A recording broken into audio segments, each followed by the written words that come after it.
తాకట్లో ఉన్న మీ బంగారాన్ని విడిపించి ఆ రోజు ఆన్లైన్ రేటుకి కొంటాం. Sharma gold company. నమస్కారం, సుమన్ టీవీకి స్వాగతం. నేను మానస. ఈ రోజు మనతో పాటు ఉన్నారు ప్రముఖ విద్యావేత్త, ఆధ్యాత్మికవేత్త డాక్టర్ భట్టిప్రోలు విజయలక్ష్మి గారు. వారితో మాట్లాడదాం. ముందుగా అందరికీ కృష్ణాష్టమి శుభాకాంక్షలు.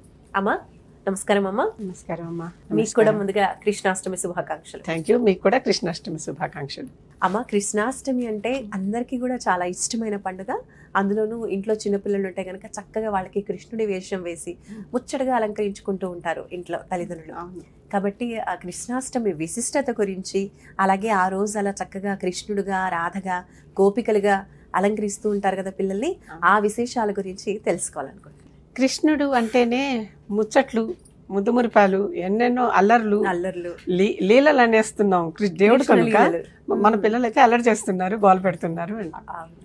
కృష్ణుడు అనగానే ఇన్ని సరదాలు, సంతోషాలు, తల్లులు పిల్లల వెనకాల పరిగెత్తటాలు, ఇవన్నీ చకచక ఎన్నో విషయాలు గుర్తొస్తాయి.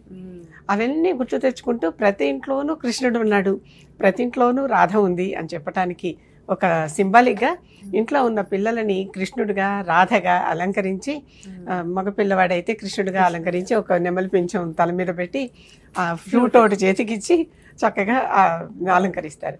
ఆడపిల్లలైతే చక్కగా రకరకాల నగలేసి వాళ్ళకి వీలైతే ఒక పాలకుంట కూడా నెత్తి మీద సంకలోనో ఇచ్చి గోపికగా అలంకరిస్తారు. చక్కగా ఇవన్నీ సరదాలు బాగుంటాయి. కొంతమంది కృష్ణాష్టమికి కేవలం భజనలు చేయటం పెట్టుకుని భజనలు చేస్తూ ఉంటారు. కృష్ణుడి భజనలే. ఇప్పుడు ఇస్కాన్లోను అలాంటి చోట వాళ్ళు బాగా భజనలు చేస్తారు. భజనలు చేసి వాళ్ళు పూర్తిగా దేవుళ్ళలో లీనమైపోయి ఇన్హిబిషన్స్ ఉండకూడదు, అది వాళ్ళ మొట్టమొదటి ప్రధానమైన ఫిలాసఫీ.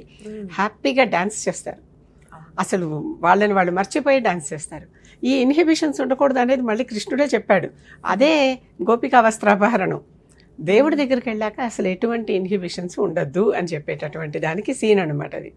ఇలాంటివన్నీ చెప్పారు కనుక అటువంటి గోపికలు, అటువంటి కృష్ణులు ఇంటింట మాకు అందరి చోట్ల అందరూ ఉన్నారు అని. కృష్ణుడు చేసే అల్లరికి ఒక చిన్న ఉదాహరణ.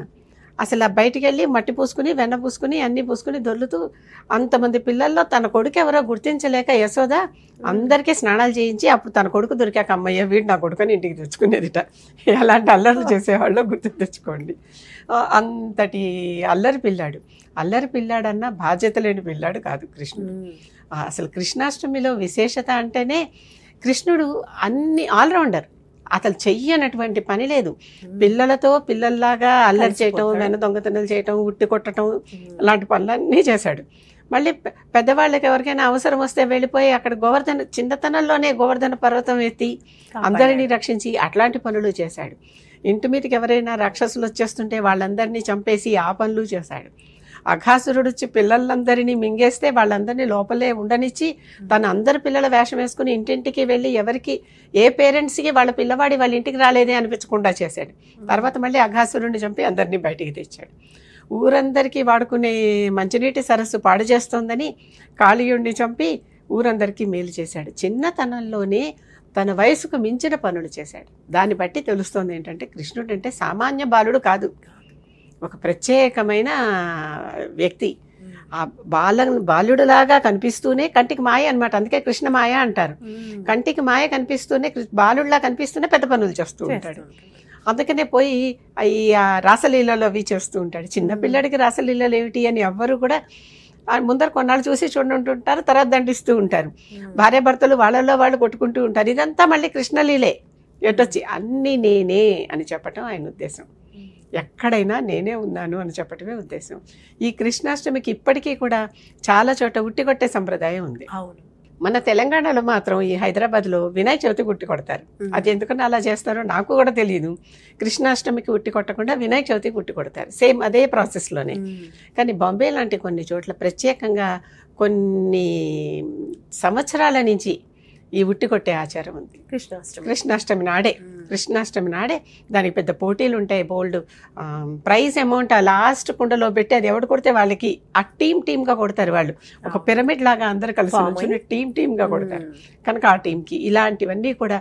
అసలు కృష్ణాష్టమి అంటేనే సరదాలు, రకరకాల ఆటలు, రకరకాల వేషాలు, ఎక్కడ చూసినా అందరూ కృష్ణుడిలాగానే. ఈ సమయానికి మనం మధుర కానీ బృందావనం కానీ వెళ్తే అక్కడ గోకులం, అక్కడ అన్ని చోట్ల ఎవరు చూసినా మగపిల్లలందరూ కృష్ణుడి వేషంలో ఉంటారు, ఆడపిల్లలందరూ గోపిక వేషంలో ఉంటారు. అక్కడ ఎవరు కూడా ఎవరిని కూడా పురుషుల్ని కూడా రాధే రాధే అని సంబోధిస్తారు. అందరూ రాధలే, కృష్ణుడు ఒక్కడే పురుషుడు. ఇది మనకి మీరా కథలో కూడా కనిపిస్తుంది. మీరా అంటుంది, ఆయన లోపల నుంచి ఒక భక్తుడు నేను స్త్రీలను చూడను అంటాడు. అరే కృష్ణుడు ఒక్కడే పురుషుడు అనుకున్నానే, ఇక్కడ ఇంకో పురుషుడు ఉన్నాడా అంటుంది. అందరూ స్త్రీలే అనుకుంటున్నా నేను అని అన్నట్టే అప్పుడు ఆయన గ్రహించుకుంటాడు కృష్ణుడు ఒక్కడే పురుషుడు, మిగిలిన భక్తులందరూ మనం ఆయనకి దాసులం, స్త్రీలమే అని చెప్పి మళ్ళీ వెనక్కి వస్తాడు ఆయన. ఇలాంటి కథలన్నీ మనకి కృష్ణుడిలో చాలా కనిపిస్తాయి. ఈ అష్టమి నాడు అష్టమ గర్భంగా పుట్టినటువంటి కృష్ణుడి పుట్టినరోజుని వేడుకగా చేసుకోవటం అందరికీ అలవాటు. మన సనాతన సంప్రదాయంలో, హిందూ సంప్రదాయంలో ఇది ఎన్నేళ్ల నుంచో, కొన్ని తరాల నుంచి చేస్తూ ఉంటారు. ప్రతి ఇళ్ళు ప్రత్యేకంగా ఆ రోజున ప్రత్యేకమైన వంటలు చేసి ఆయనకి నైవేద్యం పెడతారు. పూరిలో అయితే అది కూడా కృష్ణ మందిరమే కదా జగన్నాథుడు. పూరిలో అయితే ఛప్పన్ భోగ్ అని అన్ని భోగ్ అంటే ప్రసాదాలు, అన్ని రకాల ప్రసాదాలు చేసి ఆయనకి నైవేద్యం పెడతారు. అసలు అక్కడ జరిగేటటువంటి కోలాహలం, మధుర కానీ బృందావనం కానీ పూరి కానీ జరిగే కోలాహలం ఈ కృష్ణాష్టమికి మిగిలిన చోట కొంచెం తక్కువేమో అనిపిస్తుంది నాకు. అక్కడ చాలా వైభవంగా అసలు చాలా సందడిగా, చాలా సంబరంగా, ఇంటింటి పండుగలాగా, మన ఇంట్లోనే ఇవాళ ఎవరో పుట్టారు అన్నట్లుగా అంత బాగా చేసుకుంటారు. అమ్మ, మరి ఈ కృష్ణాష్టమి రోజున ఏ విధంగా పూజించుకోవాలి, ఎలాంటి పూజా విధానాలు పాటించాలంటారు? కృష్ణుడు ఎప్పుడూ అడిగింది మనసుని. అంటే ఏంటి, వెన్న దొంగ చేశాడంటారే, మన్మథనం చేసి మనోమథనం చేసి దాంట్లో చిలకగా వచ్చిన వెన్నం తీసుకెళ్లి కృష్ణుడికి అర్పించాలి. అసలు పెట్టాల్సిన నైవేద్యం అదొకటే, మిగిలినవన్నీ మనం పైనుంచి కల్పించుకున్నవి. ఎప్పుడు కూడా నైవేద్యం విషయంలో నేను ఒక మాట చెప్తూ ఉంటా, దేవుడికి చూపించి మనమే తింటాం. అవును, ఎన్ని చేసినా, ఈ చెప్పని భోగ్ చేసినా, ఇంకెన్ని చేసినా అన్ని దేవుడికి ఇలా చూపిస్తాం. దేవుడికి చూపు మనకే మేపు, మనమే తింటాం అవన్నీ. మన దేవుడు అడిగింది ఏంటి, వెన్న. ఆయన తీసుకుని తిన్నాడు. ఒక్కొక్కళ్ళ ఇంటికి వెళ్ళి మీ స్నేహాన్ని నాకు కావాలి అన్నట్లుగా. ఎందుకంటే వెన్నతో నెయ్యి వస్తుంది. నెయ్యి అంటే నెయ్యము, స్నేహము. అసలు నెయ్యికి స్నేహము అనే ఇంకో పేరుంది, మనం రోజు వాడే భోజనంలో వాడే నెయ్యికి. అటువంటి స్నేహం అన్నమాట. ఆ స్నేహాన్నే అతను కోరుకున్నాడు. కనుక కృష్ణుడికి పెట్టాల్సిన అసలైన నైవేద్యం ఏమన్నా ఉంది అంటే వెన్న. అది కూడా నవనీతము, అప్పటికప్పుడే తీసిన వెన్న, అప్పటికప్పుడే తీసినటువంటి వెన్న, మళ్ళీ పాతది కాదు. మన మనస్సు మథనం చేసి ఆ మనోమథనంలో నుంచి పుట్టినటువంటి స్నేహాన్ని ఆయనకు అర్పించడమే ఆయనకి ఇచ్చే అసలు సిసలైన నైవేద్యం. సో ఈ కృష్ణాష్టమి పండుగ రోజు నిజంగా ఆ కృష్ణ లీలల గురించి, కృష్ణ పరమాత్ముల గురించి, అలాగే ప్రత్యేకించి కృష్ణుడికి ఇష్టమైన నైవేద్యం గురించి తెలియజేశారమ్మా. ధన్యవాదాలు, నమస్కారం. చూస్తూనే ఉండండి సుమన్ టీవీ. నమస్కారం.